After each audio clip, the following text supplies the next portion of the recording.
یہ ہے کہ 22 کروڑ آپ کی آبادی کے پاکستان میں بمشکل 30 لاکھ افراد یعنی کہ 1.5% پاکستانی ٹیکس فائلر ہیں. ان میں سے بھی 10 لاکھ وہ ہیں جو صفر آمدن ظاہر کرتے ہیں اور 1% سے بھی کم افراد ٹیکس دیتے ہیں, انکم ٹیکس ادا کرتے ہیں. اس میں بھی اکثریت سیلریڈ لوگوں کی ہے, تنخواہ دار طبقے کی ہے جو کہ بیچاروں کے سورس سے پیسے کٹ جاتے ہیں. دکانداروں پر ٹیکس نہیں ہے, ہول سیلرز پہ ٹیکس آلموسٹ نہیں ہے, آڑتیوں کے مزے ہیں, پوری ایگریکلچر کے سیکٹر پہ مزے ہیں. اور کوئی بھی کوشش کی جائے کہ ان سیکٹرز میں کسی کو ٹیکس کرنے کی کوشش کی جائے, جیسے کہ اس حکومت کے دور میں بھی گزشتہ سال کیا تھا اس وقت کے وزیر خزانہ ڈاکٹر مفتاح اسماعیل نے, مریم نواز صاحبہ نے ایک ٹویٹ کے ذریعے اس کوشش کو ناکام بنا دیا اور پھر پاکستان میں دستاویزی معیشت کی جانب ایک پیش قدمی کو الٹے پاؤں واپس لوٹنا پڑا. بہرحال آج ایک اور بڑی عمدہ ابتدا ہو گئی ہے, ایک اور موقع پاکستان کو معیشت سدھارنے کے لیے, اصلاحات کرنے کے لیے. لیکن یہ موقع میک اور بریک ہے, اس دفعہ ہم نے نہیں کیا تو پھر نہ جانے کیا انجام ہوگا. اس موضوع پر بات کرنے کے لیے ہمارے ساتھ ہیں ڈاکٹر مفتاح اسماعیل, سابق وزیر خزانہ, بہت مستند ماہر معیشت بھی ہیں. بہت بہت شکریہ مفتاح اسماعیل صاحب. پہلے تو یہ فرمائیے گا کہ جو سب سے بڑا ہمیں خطرہ تھا کہ ہم ڈیفالٹ نہ کر جائے کیونکہ بیرونی قرضوں کی جو ادائیگی ہے اس فائنینشیل ایئر کی وہ ہمارے بس کی بات نہیں تھی اس پروگرام کے بغیر. دوسری بات یہ بتائیے گا کہ ایک اور ہمارے پہ بہت شدید بوجھ ہے جو اندرونی قرضے جو اب ہم نے جتنے اس حکومت نے لے لیے ہیں اور اب تک جو پائل اپ ہو گئے تمام ملا کے, وہ بھی تو ہمارے لیے ناقابل برداشت ہے. تو یہ دونوں ایشوز فی الوقت ایڈریس ہو گئے ہمارے. شکریہ کامران بھائی. دیکھیں سر, ڈیفالٹ کا خطرہ تو اب ٹل گیا ہے. مطلب آپ نہ صرف آج کا ڈیفالٹ کا خطرہ ٹل گیا ہے بلکہ اگلے 9 مہینے تک آپ آئی ایم ایف کے پروگرام میں ہوں گے. اس کا مطلب ہے کہ آئی ایم ایف آپ کی فائنینشیل معاونت بھی کرتا رہے گا لیکن آپ کو پالیسی گائیڈ لائنز بھی دیتا رہے گا تاکہ ہم پھر وہ صراط مستقیم سے رائے راست سے نہ ہٹیں. سو ڈیفالٹ کا خطرہ ٹل گیا, اور یہ صرف میں نہیں کہہ رہا ہوں, یہ مارکیٹ کہہ رہی ہے. آپ نے دیکھا کہ پاکستان کی جو بانڈ مارکیٹ ہے وہ 40% بڑھ گئی. 50 پیسے کا جو بانڈ ملتا تھا وہ 70 پیسے کا ہو گیا. آج کا مجھے نہیں پتا اور بڑھ گیا ہوگا. اسی طرح جو آپ نے دیکھا کہ سٹاکس بڑھ گئے ہیں, بینکوں کے سٹاکس بہت تیزی سے بڑھے. اس کا مطلب ہے کہ جو بینکوں کے جو سٹاک مارکیٹ میں لوگ ڈر رہے تھے کہ یار کہیں لوکل لونز ری اسکیجولنگ کرنے جائیں گے تو بینکوں کا کیا ہوگا, وہ خطرہ بھی لوگوں کو نہیں لگ رہا. لوگوں کو لگ رہا ہے کہ کم ہو گیا ہے. میں یہ سمجھتا ہوں کہ آنے والے چند دنوں میں آپ کو مزید اور لگے گا کہ یہ ڈالر کی ڈیمانڈ جو ہے وہ جو ہولڈنگ کر رہے تھے لوگ وہ کم ہوگی. جو لوکل ڈیٹ ہوتی ہے کامران بھائی, وہ تو اگر ہائی انفلیشن ملک ہے جیسا پاکستان اب ہو گیا ہے, 38% تھا, آج بھی شاید 29% کے انفلیشن ہے, تو آٹومیٹکلی جو ہے وہ as a percentage of G D P وہ کم ہوتی رہتی ہے کیونکہ وہ نامنلی فکسڈ ہوتی ہے پاکستانی روپے میں. تو لوکل ڈیٹ کا اتنا مسئلہ نہیں ہے. اور جو ڈیفالٹ کے اندر کچھ لوگ اکانومسٹ کہہ رہے تھے کہ ڈیفالٹ ہو یا نہ ہو ہم کو ری اسکیجولنگ کرنی چاہیے, میں اس کے بہت مخالف تھا کہ بالکل نہیں جانا چاہیے کیونکہ بہت زیادہ گٹ رینچنگ ریفارمز کرنے پڑتے ہیں, سیکریفائسز کرنی پڑتی ہیں اور بہت زیادہ ڈسپرپورشنٹ بوجھ غریب لوگوں پہ پڑتا. تو اللہ تعالیٰ کی مہربانی سے یہ سب چیزوں سے ہم بچ گئے ہیں. اب پاکستان کے اندر آج وائبرنسی ہے. تو مفتاح اسماعیل صاحب یہ بتائیے گا کہ اگلے 9 مہینے جو ہیں وہ ایک طرح سے اکنامک اسٹیبلٹی ٹائپ کے ہیں, کوئی بڑی ٹرموائل اس میں ہمیں نظر نہیں آ رہی. اس دوران نہ الیکشن ہو رہے ہیں, نہ کوئی بڑی الیکشن تو ہو رہے ہیں لیکن کوئی بڑی سیاست نہیں ہو رہی ہے, کوئی ایک افراتفری کا عالم نہیں ہے, کوئی بڑا کوئی انتشار ہمیں نظر نہیں آئے گا سیاسی طور پہ. تو یہ 9 مہینے بھی ہیں, پھر یہ آئی ایم ایف کا پروگرام بھی ہے. یہ کتنی امپورٹنٹ اپرچونٹی ہے کہ ہم اپنے مسئلوں کو حل کریں. شاید ہمیں ایک اور پروگرام, پراپر پروگرام آگے جا کے مارچ کے بعد چاہیے ہو, لیکن وہ کیا کچھ ہے جو اس زمانے میں ہمیں کرنا چاہیے, اور اگر ہم نے نہیں کیا تو یہ بس پھر ایک بار ہم اس کو مس کر جائیں گے. کامران بھائی دیکھیں, سچی بات یہ ہے کہ جو ہم کو قرض واپس کرنا ہے اگلے 2-4 سالوں میں اور اس کے بعد بھی, تو ہم جب تک ایکسپورٹ ٹھیک نہیں کر سکیں گے, اور وہ 9 مہینے کی بات نہیں ہے, تو ہم کو اگلا آئی ایم ایف کے پروگرام میں جانا ضروری ہے. مطلب یہ لیٹس بی ویری آنیسٹ. اور جب آئی ایم ایف کے پروگرام میں جاتے ہیں تو بہت زیادہ گروتھ نہیں ہوتی ہے کیونکہ آپ کو کنسٹرینٹ کرنا پڑتا ہے. تو ہم اگلے 2-3 سال تک نہیں دیکھ رہے کہ پاکستان بہت زیادہ ہائی فلائنگ گروتھ کر لے گا, لیکن یہ کہ اللہ کی مہربانی سے ہم مطلب ٹھیک ہے آہستہ آہستہ ٹک ٹک کرتے رہیں گے. جو ریفارمز بہت ضروری ہیں, نمبر 1 ٹیکس بیس بڑھانا ہے, بالکل ٹیکس بیس بڑھانا ہے. اور جو آپ نے نشاندہی کری کہ آپ نے جس پہ میں نے بہت لڑائی کری تھی IMF سے کہ آپ سیلریڈ کلاس کے اوپر مزید ٹیکس نہ لگوائیں مجھ سے، اور مجھے نہیں لگتا کہ اس کا بہت فائدہ ہوتا ہے. لیکن جیسے آپ نے نشاندہی کری کہ ہمارے جو تاجر برادری ہے وہ 22 لاکھ دکانوں میں سے صرف 30,000 ٹیکس دیتی ہے، تو ان سے ٹیکس لینا ضروری ہے. ہم صوبوں کو چاہیے کہ وہ پراپرٹی ٹیکس زیادہ لیں، صوبوں کو چاہیے کہ وہ ایگریکلچر ٹیکس زیادہ لیں. ہم کو تھوڑا سا NFC ایوارڈ کو بالکل فوراً دیکھنا پڑے گا. دیکھیں جو جب تک آپ NFC ایوارڈ یہ رہے گا تو بجٹ ڈیفیسٹس بڑھتے رہیں گے، اور جب بجٹ ڈیفیسٹس بڑھتے رہیں گے تو کرنٹ اکاؤنٹ ڈیفیسٹس بڑھتے رہیں گے. یہ ٹوئن ڈیفیسٹ ہوتے ہیں، ان کا آپس کا تعلق ہوتا ہے. آپ اپنا مینجمنٹ ٹھیک کر ہی نہیں سکتے اگر آپ اپنا جمع کیا ہوا پیسہ 60% صوبوں کو دے دیں. ان کو ایک تو ایزی منی مل جاتا ہے، خود ٹیکس نہیں جمع کر رہے، اور پھر اخراجات تیزی سے بڑھ رہے ہوتے ہیں صوبوں کو. تو آپ کو یہ بیسک ریفارمز کرنے پڑیں گے فائنینشیل سائٹ پہ. اور جو پھر آپ اخراجات کر رہے ہیں، جو پرائم منسٹر کی آپ نے بات بتائی کہ مثال کے طور پر 100 ارب روپیہ PIA نے نقصان کیا ہے. اب مجھے بتائیں کہ اس کی کیا ضرورت ہے کہ ہم 100 ارب روپیہ جو ہے وہ فضول نقصان کر رہے ہیں، اور ہم کوئی 18 مرتبہ کمیشن بنوا چکے ہیں، نئے وزراء آ چکے ہیں، بولیں کہ اب ہم PIA ٹھیک کریں گے. وہ نہیں ہو سکتی نچکاری کے کیے بغیر.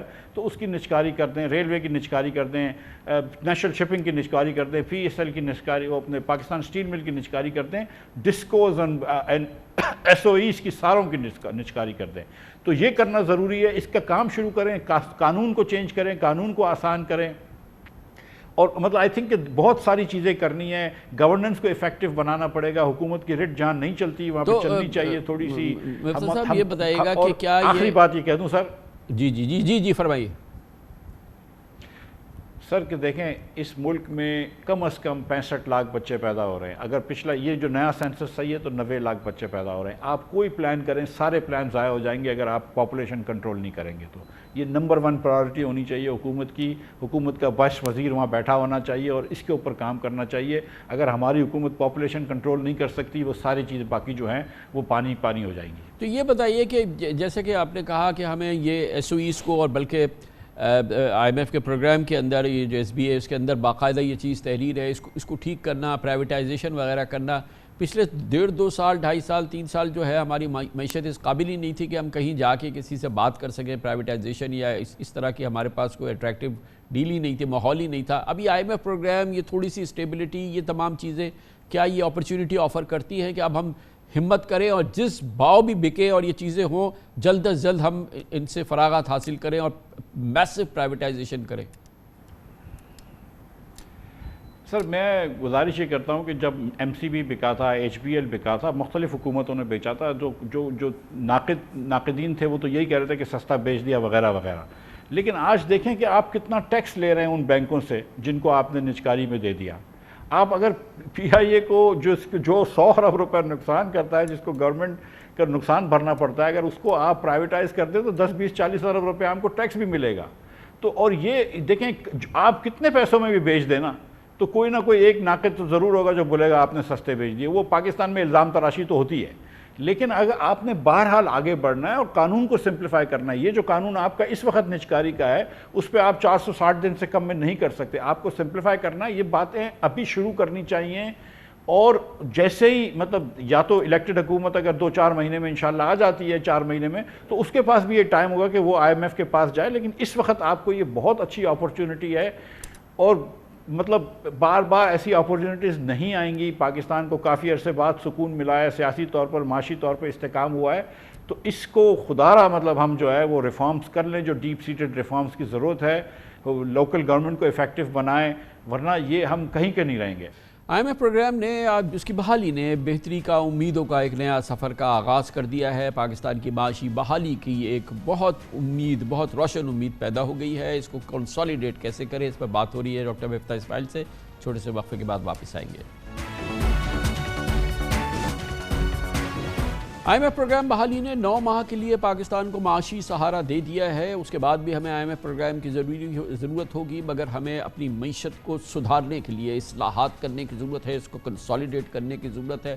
پھر کہیں جا کے ہم یہ امید کر سکتے ہیں کہ یہ اس کے بعد جو پروگرام ہوگا وہ آخر ہو. اس کے بعد بہرحال ہمیں ایک اور پروگرام کی ضرورت ہوگی.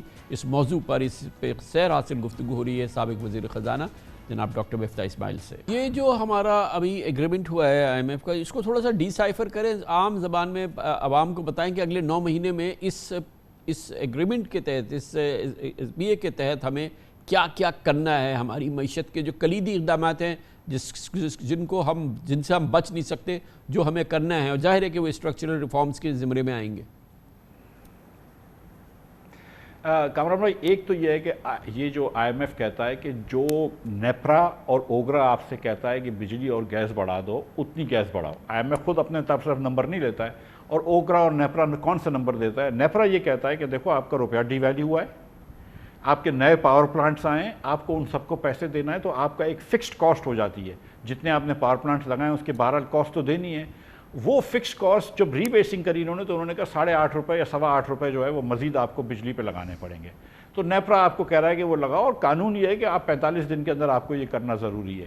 اسی طرح اوگرا آپ کو یہ کہہ رہا ہے کہ دیکھیں آپ کی کاسٹ آف گیس بڑھ گئی ہے، کیونکہ روپیہ ڈی ویلیو ہو گیا ہے، آپ ڈالر میں گیس کئی خریدتے ہیں فیلڈوں سے، آپ کی جو ہے 18-20% یو ایف جی ہو گیا ہے، تو کاسٹ، خیر اس کو تو نہیں گنتا وہ، لیکن کاسٹ آف گیس بڑھ گئی ہے آپ کی، تو آپ گیس کی قیمتیں بڑھائیں. تو یہ آئی ایم ایف آپ سے یہ کہتا ہے کہ جو آپ کی حکومت کی کاسٹ بڑھ گئی ہے وہ تو کم از کم پاس آن کر دو. تو وہ یہ بات کر رہے ہیں. تو آئی ایم ایف کو ایسی انہونی بات نہیں کر رہا ہے. تو یہ دو چیزیں جو ہوں گی یہ کنزیومرز کو لگیں گی کہ یہ دو چیزیں ہوں گی. اچھا، ہم نے 50 روپے کی بات کی تھی کہ ہم 50 روپے پی ڈی ایل کہیں گے، آئی ایم ایف 10 روپے اور کہہ رہا تھا کہ 60 روپے کر دو.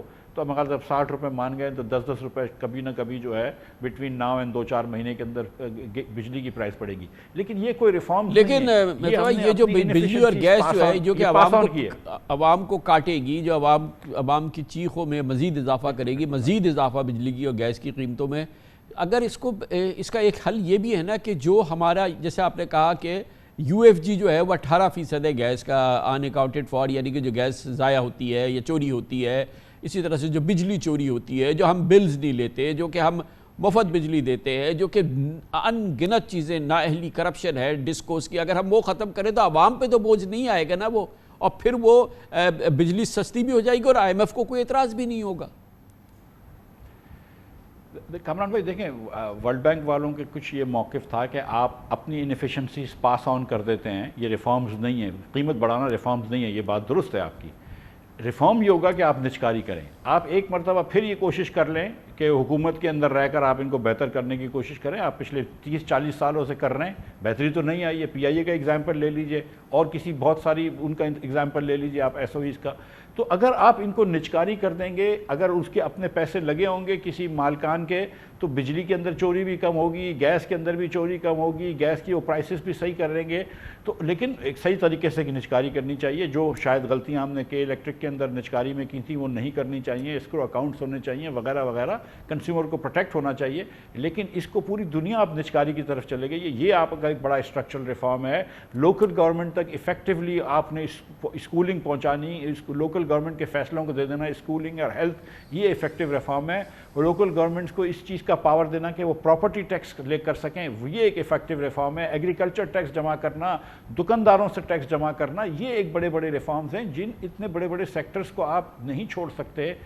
اور آپ صرف مینوفیکچرنگ کے اوپر اگر دباؤ ڈالیں گے کامران بھائی، جو 30-35% آپ کا یا 40% آپ کا سیکٹر ہے اکانومی کا، تو وہ پورا نہیں کر سکے گا. ہم کو سب کو پاکستانی ہیں، ہم سب کو حصہ ڈالنا پڑے گا. اگر آپ ٹیکس نہیں دے رہے تو پھر آپ محب وطنی کا کیسے دعویٰ کر سکتے ہیں؟ تو وفد صاحب اس میں بتائیے کہ یہ جو اب آئی ایم ایف کا یہ پروگرام بحالی ہو گئی ہے کہ better than expected, much better than expected program ہو گیا ہے کہ اکنامک سٹیبلٹی کی ہمیں بہت بڑا سہارا مل گیا ہے. ایکسچینج ریٹ پہ اس کے کیا اثرات ہوں گے جو پہلے ہی بے قابو ہو چکا ہے؟ بالکل آبویسلی کہ وہ اس کی ایک بہت بڑی مسائل ہے، اس کی وجہ سے ہمارے یہاں مہنگائی بڑھی ہے، یہ ساری چیزیں، اس پہ کیسے اثر انداز ہوگا یہ پروگرام اور کتنی بہتری کے امکانات ہیں؟ کامران بھائی ایک تو دیکھیں یہ بات آئی تھنک کرنا ضروری ہے، کیونکہ میں نے جب آئی ایم ایف کا پروگرام نہیں ہوا تھا تو میں یہ بھی کہتا تھا کہ اس کے بغیر ہمارے پاس کوئی رائے نجات نہیں ہے، اور اگر ہم کو ڈیفالٹ سے بچنا ہے تو یہ کرنا ضروری ہے. تو آج آئی تھنک کہ یہ قوم کو اپریشیٹ کرنا چاہیے کہ شہباز شریف نے اپنا پولیٹیکل کیپٹل اسٹیک پہ لگایا. یہ پرائم منسٹرز عموماً نہیں بات کرتے آئی ایم ایف کے امپلائیز سے، آئی ایم ایف کے میننگ ڈائریکٹر سے بھی. انہوں نے میرے 3-4 مرتبہ فون کیا، 3-4 مرتبہ ان سے بات کی، گھنٹوں میٹنگ کی، اور پرائم منسٹر صاحب نے وہ سارے کام کیے جو کہ بہت ضروری تھے اور اس ملک کو بچایا ہے معیشت کو. تو آئی تھنک کہ we should appreciate the prime minister for that. جہاں تک دیکھیں آج آلریڈی جو بات آئی ہے مارکیٹ میں کہ 2-3 روپے نیچے آ رہا ہے لیکن جو اتنا کام نہیں ہوا، ایک پاکستان میں ٹرانزیکشنز کی ڈیمانڈ تھی جس کو ہم آرٹیفیشلی روک بھی رہے ہیں، ایک پاکستان کے اندر ہولڈنگ کی ڈیمانڈ تھی کہ لوگوں کو ڈر لگ رہا تھا کہ خدا نہ خواستہ ڈیفالٹ ہو جائیں گے تو لوگ ڈالر لے کے رکھ رہے تھے۔ اب جب ان کو یہ لگے گا کہ یار کوئی ایسا مسئلہ نہیں ہے تو وہ واپس روپیہ کو جب ڈالر کو بنوائیں گے اور روپیہ کریں گے تو تھوڑی سی روپے کی ویلیو بڑھ سکتی ہے۔ لیکن ایک طرف کیونکہ آپ نے امپورٹ روکا ہے اور آپ کو وہ کھولنا بھی ضروری ہے، ورنہ آپ کی لارج اسکیل مینوفیکچرنگ بہت ہرٹ ہو گئی ہے، آپ کی انڈسٹری بہت بیٹھ گئی ہے، تو بڑا مشکل ہے کہ بہت زیادہ نیچے جائے۔ لیکن آئی تھنک کہ روپے کی سمت جو ہے وہ اب نیچے کی طرف ہوگی، مطلب یعنی کہ روپے کی سمت جو ہے اس کی روپے کی قیمت بڑھتی رہے گی، لیکن گیس کرنا تو اٹ از امپاسبل ریلی۔ اور جو فلائٹ آف کیپٹل ہو گیا ہے پچھلے 2 سال کے دوران، جو بلینز آف ڈالرز پاکستان سے چلے گئے، وہ تو فی الحال ایسا ماحول نہیں ہے کہ اس میں سے کچھ واپس بھی آئے۔ نہیں سر، وہ ابھی سچ بات یہ ہے کہ اللہ تعالیٰ نے آپ سے اس طرح سمجھیں کہ ہمیں ایک اور آزمائش میں بھی ڈالا ہوا ہے 8-9 مہینے کی، اور اگر ہم اس آزمائش میں پورے اترتے ہیں تو پھر اس کے بعد آپ یہ باتیں کر سکتے ہیں۔ آپ کی حکومت چینج ہو جاتی ہے، آپ نے نئے IMF کے پروگرام میں چلے جاتے ہیں، آپ نے ان 6-8 مہینوں میں بھی ڈسپلن دکھانا ہے۔ دیکھیں یہ سپٹمبر میں پروگرام چل رہا تھا، اس کے بعد ہم ان ڈسپلن میں چلے گئے۔ ہم ان پروگرام کے اندر بھی ابھی بھی آپ کو ہر 3 مہینے بعد IMF کو جو ہے جولائی اگست سپٹمبر کا پھر حساب دینا پڑے گا اکتوبر میں۔ تو یہ 3 مہینے میں بھی آپ نے ڈسپلن دکھانا ہے، اور آپ نے جو ہے وہ یہ اگر ڈسپلن پہ قائم رہے، ٹیکس جمع کیا، اخراجات کو قابو میں رکھا، اور مطلب ایسی کوئی وہ نہیں کری مانیٹری پالیسی کے اندر یا ڈالر ایکسچینج پالیسی کے اندر ایسے کوئی ایبرپٹ چینجز نہیں کرے، تو پھر یہ ہوگا۔ تو یہ جو مارکیٹ میں سمجھ رہا ہوں کہ آج پاکستان کے ساتھ جو پاکستان کی مارکیٹیں اوپر گئی ہیں، وہ اس لیے کہی ہیں کہ وہ ان کو لگ رہا ہے کہ اب یہ حکومت جو ہے یا کیئر ٹیکر حکومت ہے یا اگلی حکومت جو ہے وہ اب شاید رائے راست پہ رہے گی کہ اب ان کے پاس کوئی کارڈ نہیں ہے۔ آپ نے اپنا فائنل ٹرمپ کا پتہ بھی کھیل دیا جب پرائم منسٹر خود MD سے نیگوشیٹ کر رہے ہیں۔ Thank you so much doctor مفتاح اسماعیل ہمارے ساتھ موجود تھے۔ کمرشل بریک کے دوران نیوز ہیڈ لائنز دیکھیں، جس کے بعد ہم اپنے پروگرام کے باقی حصے کے ساتھ واپس آئیں گے۔